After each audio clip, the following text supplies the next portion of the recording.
Olá pessoal, como vocês estão? Meu nome é André Garcia Alves Cunha, eu sou um especialista em Direito da Mineração e Meio Ambiente e bem-vindos ao nosso canal. Hoje nós vamos tratar de assuntos bastante relevantes para a área da mineração e em especial para a área jurídica. Nos nossos últimos episódios do nosso programa, nós falamos um pouco acerca das características da mineração e também falamos da forma pela qual o profissional da área do direito pode estar de alguma forma se colocando nesse segmento de mercado, o mercado minerário. Vou passar aqui uma imagem aqui para vocês, né? Um exemplo bastante interessante que vocês vão estar vendo aí, principalmente quem está nos acompanhando pelo YouTube, de uma cava de mineração. Aqui fica muito interessante, se vocês conseguirem, aliás, provavelmente vocês conseguirão, vendo as duas imagens na sequência que eu estou passando agora para vocês, vai ficar muito claro. Ao mesmo tempo em que nós temos uma cava de mineração aqui, o próximo slidezinho, a próxima imagem aqui para vocês, é uma imagem da chamada poligonal. O que é uma poligonal? Uma poligonal é justamente a delimitação da área minerável, certo? A área que ou está sendo pesquisada ou ela está sendo lavrada. Esta área, ela pertence a um proprietário. Alguém, que muitas vezes não é o minerador propriamente dito, possui essa área. Então vocês verifiquem que aqui nessa imagem que eu estou passando para vocês, essa primeira imagem, nós temos aqui uma extração que provavelmente é uma extração de areia, com algumas bacias de decantação e, evidentemente, está ocorrendo um dano permitido, um dano nessa propriedade. E ela deve ser indenizada ao proprietário. Porém, ainda que não se chegue a um acordo acerca ou da renda ou da indenização pela pesquisa ou pela exploração do imóvel, por ser uma atividade de utilidade pública e interesse nacional, a mineração prevalece sobre o direito do particular. Coloco aqui para vocês o nome, muitas vezes, do Instituto de Direito Minerário ou de Direito Administrativo, que serve para que o proprietário, para vocês terem uma ideia da força do princípio da prevalência da atividade mineradora.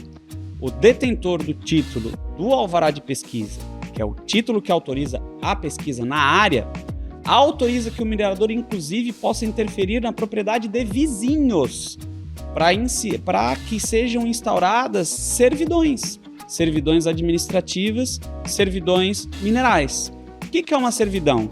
Especificamente nesse caso, a servidão é um instituto de direito administrativo aplicável à mineração que limita o direito de propriedade, certo? Todos os institutos de direito administrativo, servidão, tombamento, acho que vocês devem saber, né? Muitas pessoas sabem acerca do tombamento, desapropriação, limitam os direitos de propriedade das pessoas. Ou seja, vamos supor que eu seja detentor de uma área. Voltei aqui agora para a imagenzinha da poligonal. Essa imagenzinha verde aqui com uns traços vermelhos. Ali é o local da mineração. Tá bem delimitadinho ali, pelo que vocês estão vendo agora aqui da imagem. Estão vendo? Ali bem delimitado, em vermelho, ali é a área de mineração. Só que, para que o minerador consiga fazer a pesquisa ou lavrar, ele precisa acessar essa área. Então ele pode ter que passar pelos terrenos dos vizinhos através da construção de uma estrada. Isso é servidão administrativa, isso é servidão mineral. André, mas como que isso se materializa no mundo jurídico? O projeto é aprovado junto à Agência Nacional de Mineração, a Agência Nacional de Mineração confere o direito à realização da servidão mineral. Com base nessa decisão do órgão, na matrícula do imóvel fica gravado um ônus da servidão mineral, ou seja, o interessado pode ir diretamente na matrícula e gravar esse ônus, ou seja, vai passar, são tantos metros quadrados que passam por uma determinada propriedade, essa propriedade está gravada como servidão mineral, como uma servidão de passagem, em que a pessoa utiliza-se do imóvel vizinho para construir uma via de acesso para sua área de pesquisa ou de lavra, né? Então, para que vocês tenham uma ideia da força relacionada ao princípio da prevalência do direito da mineração acerca de interesses particulares e até mesmo de interesses públicos. Por exemplo, e isso o caso concreto vai definir muitas vezes. André, E se houverem dois interesses públicos, interesses estratégicos e de utilidade pública e interesse nacional envolvidos? Exemplo, uma determinada área em que existem construções de torres de energia. Está havendo distribuição de energia numa propriedade de domínio público. E nessa área também há minério a ser aproveitado. Em situações como essa, apenas o caso concreto vai dizer, né? Muitas vezes isso pode até ter que ser judicializado. Qual interesse prevalece? Por isso que é muito importante a questão dos princípios, né? Isso é o que a gente chama de técnica de ponderação. Quando dois princípios entram em conflito, o interesse do abastecimento de energia à população, assim como o interesse relativo à mineração, que também impacta de forma positiva a população. Quando duas atividades de interesse público, de utilidade pública e interesse nacional se chocam, tem que haver, pelo julgador, a partir das teses, né, elaboradas pelos advogados, enfim, quando essas situações colidem, há que se fazer a técnica da ponderação de princípios para que no caso concreto se verifique, não, para essa determinada situação, prepondera a atividade mineradora. Então, o minerador vai poder entrar na área e ainda que hajam torres de distribuição de energia naquele local, essas torres vão ter que ser realocadas para um outro local. Acho que vocês estão conseguindo compreender. Então, pessoal, esse é um dos primeiros princípios, talvez o princípio mais importante quando a gente fala de mineração e que tem um impacto muito, muito, muito prático no dia a dia daqueles profissionais que militam, que desempenham as suas atividades na área de mineração, ok? Como segundo princípio, muito importante também, nós temos o princípio, falei várias vezes dessa expressão aqui para vocês e repito agora, o princípio do interesse nacional.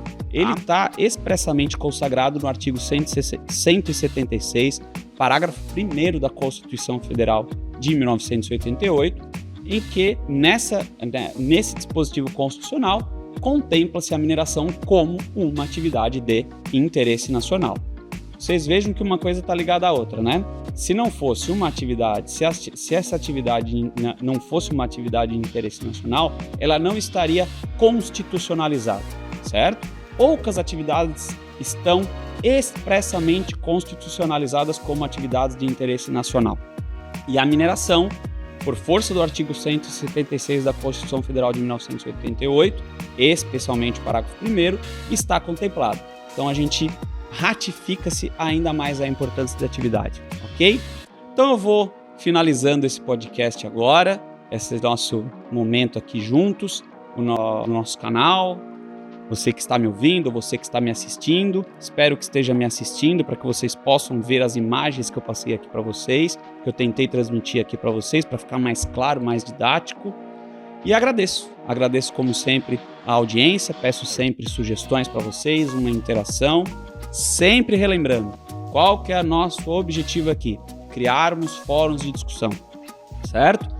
Algumas vezes pode haver algum tipo de discordância por aqueles que estejam me vendo, que estejam me ouvindo, não tem problema. O importante é que a gente possa interagir, a gente crie mecanismos pelos quais a gente desenvolva o direito da mineração no Brasil, desenvolva os profissionais que atuam nessa área, ok?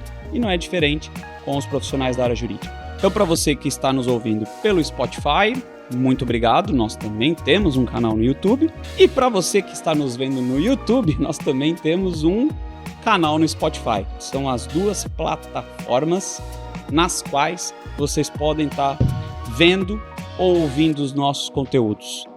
Você em casa, no carro fazendo uma viagem, não importa. Sempre é uma oportunidade de a gente estar agregando conhecimento, ok? Então, muito obrigado para vocês e até a próxima.